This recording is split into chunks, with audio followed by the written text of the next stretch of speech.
Greetings to fellow UPSC aspirants. My name is Vivek Parmar and I welcome you all to my YouTube channel कर्मशील IAS. I hope आपकी preparations on track होगी. आज है 21st August 2023 and this is today's current affairs for you guys. First in news for us is Central Board of Direct Taxes. Recently IT department ने कुछ order issue किया है regarding rent free stay.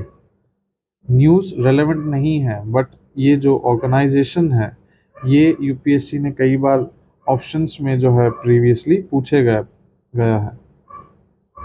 तो firstly please remember ये एक statutory authority है। Alright, central Board of revenue act 1963 के under इसका क्रिएशन हुआ है। मैं आपको एक एडिशनल इंफॉर्मेशन और दे दूं कि जैसे ये है Central Board of Direct Taxes, ऐसे ही एक है Central Board of Indirect Taxes. Even that is a statutory body which has been created under the same act. Alright, याद रखिएगा Central Board of Direct Tax एक statutory authority under this given act. Secondly, this is part of Department of Revenue under Ministry of Finance, not under Ministry of Commerce and Industry or not under Ministry of Corporate Affairs but under Ministry of Finance. Alright, ये actually जो है income tax department का overall functioning को monitor करता है। Alright, जो भी direct tax से रिलेटेड पॉलिसीज है या सजेशंस है या गाइडलाइंस है, ये अथॉरिटी जो है इन सबको डील करती है। This is headed by chairman जो कि एक्स ऑफिशियो स्पेशल सेक्रेटरी होता है गवर्नमेंट ऑफ इंडिया का। Alright, next for us is green hydrogen standard. Now this is the most important news for us today. इसके regarding मैं बहुत सारे static चीज़ आपके साथ शेयर करने जा रहा हूँ काफ़ी डिटेल में, जो कि नॉर्मली यूपीएससी एस्पिरेंट्स जो है प्रॉब्लम फेस करते हैं उनको अच्छे से कॉन्सेप्चुअली समझने में। ऑलराइट, तो सबसे पहले मैं आपको न्यूज़ बता देता हूँ है क्या ग्रीन हाइड्रोजन स्टैंडर्ड। आपको पता होगा कि गवर्नमेंट ऑफ इंडिया का एक मिशन है, that is National green hydrogen Mission. ये गवर्नमेंट ऑफ इंडिया का ऑनगोइंग मिशन है। इसके अंदर अभी recently Ministry of New and Renewable Energy ने ग्रीन हाइड्रोजन स्टैंडर्ड इशू किया है। Now the news is this, इन्होंने जो है डेफिनेशन दिया है ग्रीन हाइड्रोजन का। Okay, specifies emission threshold of 2 kg CO2 equivalent kg as 12th month average. अब ये क्या पूरी चीज़ है मैं अभी आपको थोड़ी देर में समझाता हूँ। ऑलराइट, ये जो है सेम चीज़ अभी हमने जो डिस्कस करी ऊपर, ministry of New and Renewable Energy ने जो है इशू किया है। More over bureau of energy efficiency, ministry of power जो है नोडल अथॉरिटी रहेगा डिसाइड करने के लिए कि कौन सी प्रोजेक्ट्स या एजेंसीज जो है ग्रीन हाइड्रोजन के लिए एलिजिबल है। ऑलराइट, नाउ सबसे पहले इसके रिगार्डिंग मैं आपको जो है कुछ स्टैटिक फैक्ट्स बता देता हूँ, ठीक है, कि हाइड्रोजन एज अ फ्यूल का क्या एक्चुअली मतलब होता है। बहुत से यूपीएससी एस्पिरेंट्स जो सिर्फ जो है इस चीज़ को स्टैटिक वाइज में याद करते जाते हैं, बट कॉन्सेप्चुअली यही चीज़ आपको मेंस में या प्रीलिम्स में किसी और फॉर्म में पूछी जाएगी तो आपको नहीं समझ में आएगा। तो मेन कोर किसी भी चीज़ का समझना बहुत ज़रूरी है। मैं खुद नॉन साइंस बैकग्राउंड से हूँ तो मैं कोशिश करूँगा जितना ज़्यादा लेमन लैंग्वेज में मैं आपको समझाने की कोशिश करूँ। ऑलराइट, तो सबसे पहले आप ये इमेजिन कीजिए कि हमें हाइड्रोजन ही की क्यों ज़रूरत है। एनर्जी के जो है दो सोर्सेस होते हैं, एक आपने पढ़ा होगा कन्वेंशनल और एक होगा नॉन कन्वेंशनल, जिन्हें हम दूसरी लैंग्वेज में रिन्यूएबल एंड नॉन रिन्यूएबल के नाम से भी एक्सप्लेन करता है। ऑलराइट, यहाँ पे जैसे आपने देखा होगा कोल हो गया, solar energy, wind, hydel energy, etcetera etcetera etcetera. इन सब के बावजूद अब हम इस हाइड्रोजन एज अ फ्यूल की क्यों बात करते हैं, ठीक है। तो सबसे पहला हमारा क्वेश्चन ये हमें होना चाहिए कि हम वाई हाइड्रोजन। सबसे पहले तो इस एरा ऑफ क्लाइमेट चेंज में अब हमें ज़रूरत है और भी बहुत ज़्यादा नए नए सोर्स ऑफ एनर्जी को फाइंड करने की, और उससे भी ज़्यादा हमें ज़रूरत है कि एक सस्टेनेबल सोर्स को हम फाइंड करें। तो आपको पहली चीज़ ये अपने आप समझ में आ जानी चाहिए कि hydrogen as a fuel sustainable source of energy है। ठीक है, इससे मेरा क्या मतलब है मैं आपको बताता हूँ। जैसे आप जानते हैं कि CO2 जो है जब एमिट होता है जब हम कोल को बर्न करते हैं, now when we use coal as a source of energy तो CO2 बर्न होता है which is harming our environment, so this is not a sustainable source of energy. But hydrogen is a sustainable source of energy, or rather I should say clean source of energy. Now, why is it that? I'll explain you. Okay. Secondly सबसे दूसरा main reason ये है कि hydrogen जो है abundantly available है हमारे universe में। इस और इसके पास हाई एनर्जी कंटेंट होता है पर यूनिट ऑफ वेट।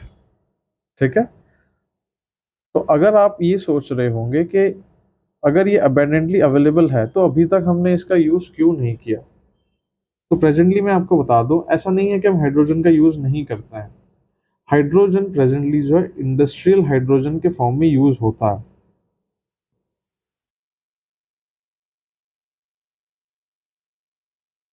और इस इंडस्ट्रियल हाइड्रोजन का यूज़ हम करते हैं फर्टिलाइजर्स के प्रोडक्शन के लिए, जैसे कि अमोनिया। ऑलराइट, नाउ प्रॉब्लम यहाँ पर यह है कि हम जब इस इंडस्ट्रियल हाइड्रोजन को प्रोड्यूस करते हैं तो इस इंडस्ट्रियल हाइड्रोजन को प्रोड्यूस करने के लिए जो हम सोर्स एनर्जी का यूज़ करते हैं वो हम यूज़ करते हैं कोल से, इसीलिए हम इसको ब्लैक या तो ब्राउन हाइड्रोजन कहते हैं। मैं आपको फिर से समझाता हूँ, हाइड्रोजन जो है की इंडस्ट्रियल फ्यूल है जो कि यूज होता है प्रोडक्शन ऑफ अमोनिया में। ठीक है, लेकिन ये जितना भी हाइड्रोजन मैन्युफैक्चर होता है वो होता है कोल से। सो टेक्निकली हम फिर से वहीं पे आ जाते हैं कि ये एक अनसस्टेनेबल सोर्स हो गया, क्योंकि यहाँ पर हम स्टिल कोल तो बर्न कर ही रहे हैं हाइड्रोजन को प्रोड्यूस करने के लिए। तो हमने एक नई टेक्निक का यूज करना स्टार्ट किया हाइड्रोजन को प्रोड्यूस करने के लिए। ठीक है, जैसे मैंने आपको पहले बताया हाइड्रोजन जो है अबेंडेंटली अवेलेबल है, लेकिन इसके साथ प्रॉब्लम ये है कि ये प्योर फॉर्म में बहुत ही स्केयर है।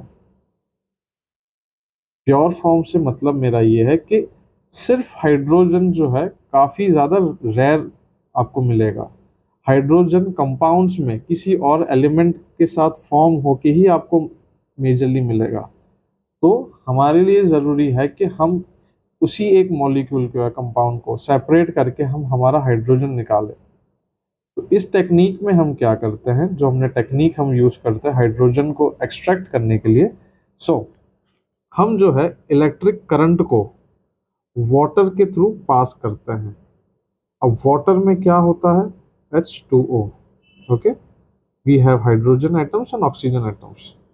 तो हम जब इलेक्ट्रिक करंट को वाटर से पास करते हैं तो हमको जो है हाइड्रोजन और ऑक्सीजन सेपरेट मिलते हैं, and from here we get our hydrogen elemental form में। इस प्रोसेस को कहते हैं इलेक्ट्रोलिसिस। ठीक है, इस प्रोसेस को कहते हैं electrolysis. Again I repeat, hydrogen pure form में बहुत ही रेयर मिलता है, ये हमेशा किसी दूसरे एलिमेंट के साथ कंबाइंड फॉर्म में आपको मिलेगा। तो हम जो है एक प्रोसेस के थ्रू जिसका नाम है इलेक्ट्रोलिसिस, इलेक्ट्रिक करंट पास करते हैं वाटर में। वाटर में जब हम इलेक्ट्रिक करंट पास करते हैं तो हमें हाइड्रोजन और ऑक्सीजन के एटम सेपरेटली मिलते हैं, यहाँ पे हमें जो रिक्वायर्ड हाइड्रोजन है वो मिल जाता है। नाउ अब आपके पास एक क्वेश्चन होना चाहिए कि हमें जो यहाँ से इलेक्ट्रिसिटी चाहिए इस इलेक्ट्रिक करंट को पास करने के लिए, वो इलेक्ट्रिसिटी हम कहाँ से लेके आएंगे। सोच कर देखिए, अगर वही इलेक्ट्रिसिटी मैं फिर से कोल को बर्न करके यूज कर रहा हूं तो वो हम घूम फिर के वापस वहीं आ गए। दैट इज वाई आपने बहुत सारे ऐसे टर्म्स सुने होंगे इस नेशनल ग्रीन हाइड्रोजन मिशन में, जैसे green hydrogen, black hydrogen, white hydrogen, grey hydrogen. तो ये सब यही है, जब मेरा इलेक्ट्रिसिटी का सोर्स, जो इलेक्ट्रिसिटी इस वाटर के थ्रू पास होगी, जब मेरा उस इलेक्ट्रिसिटी का सोर्स रिन्यूएबल सोर्सेज से होगा, तब हम उसे कहेंगे ग्रीन हाइड्रोजन। जैसे कि विंड, सोलार, जैसे कि मान लीजिए जो सोलार सेल्स होते हैं या विंड विंडमिल्स होती है, अगर मैं उनके थ्रू इलेक्ट्रिसिटी जनरेट करता हूँ और उस इलेक्ट्रिसिटी के थ्रू हाइड्रोजन प्रोड्यूस करता हूँ, तो उसे कहा जाएगा ग्रीन हाइड्रोजन। इफ जो है मैं कोल को बर्न करके इलेक्ट्रिसिटी प्रोड्यूस करूंगा, तो मैं उसे टर्म दूंगा ब्राउन हाइड्रोजन। तो आपको वो ये सब क्लियर हो गया कि हमने डिफरेंट नेम्स क्यों दे रखे हैं। जैसे कि ग्रे हाइड्रोजन जो है, ये सोर्स इसका है natural gas. Alright, blue hydrogen का भी सोर्स नेचुरल गैस है, लेकिन इसमें हम कार्बन कैप्चर भी करते हैं। Green hydrogen source renewable energy, black hydrogen coal, pink hydrogen nuclear energy. Okay, ऐसे ही आप ऐसे यहाँ पर देख सकते हैं। ठीक है, आई होप आपको ये बहुत इजी वे में समझ में आया होगा। मैं फिर से आपको फटाफट बता देता हूँ एक क्विक रिकैप के थ्रू। सब फर्स्ट ऑफ ऑल, हमें हाइड्रोजन की ज़रूरत क्यों है? नंबर वन, ये एक सस्टेनेबल सोर्स ऑफ एनर्जी है। नंबर टू, ये अबैंडेंटली अवेलेबल है। ठीक है, हाइड्रोजन आज भी इंडस्ट्रीज में यूज होता है for the production of fertilisers, लेकिन इस हाइड्रोजन के प्रोडक्शन में हम कोल का यूज करते हैं, so it eventually turns out as unsustainable source of energy. Therefore, इसके लिए हम क्या करते हैं, हम इलेक्ट्रिसिटी को वाटर के थ्रू पास करते हैं to extract our the only hydrogen. This process is known as electrolysis. Okay, अगर मेरा सोर्स ऑफ एनर्जी, मेरा source of electricity is from renewable source, then I term that as green hydrogen. अगर वो कोल से या फिर some other non renewable source से मैं प्रोड्यूस करूंगा, so I will call it brown और black hydrogen. I hope I am clear on this. Alright, so currently green hydrogen जो है वो less than global hydrogen production है हमारा। Okay, therefore हमने ये जो मिशन लॉन्च किया है to boost up our hydrogen as a fuel, national green hydrogen mission. I hope मैंने आपको इसका इम्पोर्टेंस समझाया होगा। Now I just want you to do one thing, आप अपने आप से इस नेशनल ग्रीन हाइड्रोजन मिशन को जो है स्टडी करेंगे।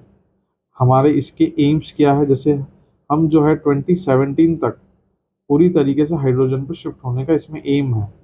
आप इसको स्टडी करेंगे। अब जब मैंने आपको ये पूरा समझाया कि क्यों हमें हाइड्रोजन की इतनी ज़्यादा ज़रूरत है, क्यों हाइड्रोजन एक बहुत प्रॉमिसिंग फ्यूचर हमें दिखा सकता है, अब आप जब ये सारे इसके गोल्स, सारे इसकी जो है एम्स पढ़ेंगे, तब आपको अच्छे से समझ में आएगा।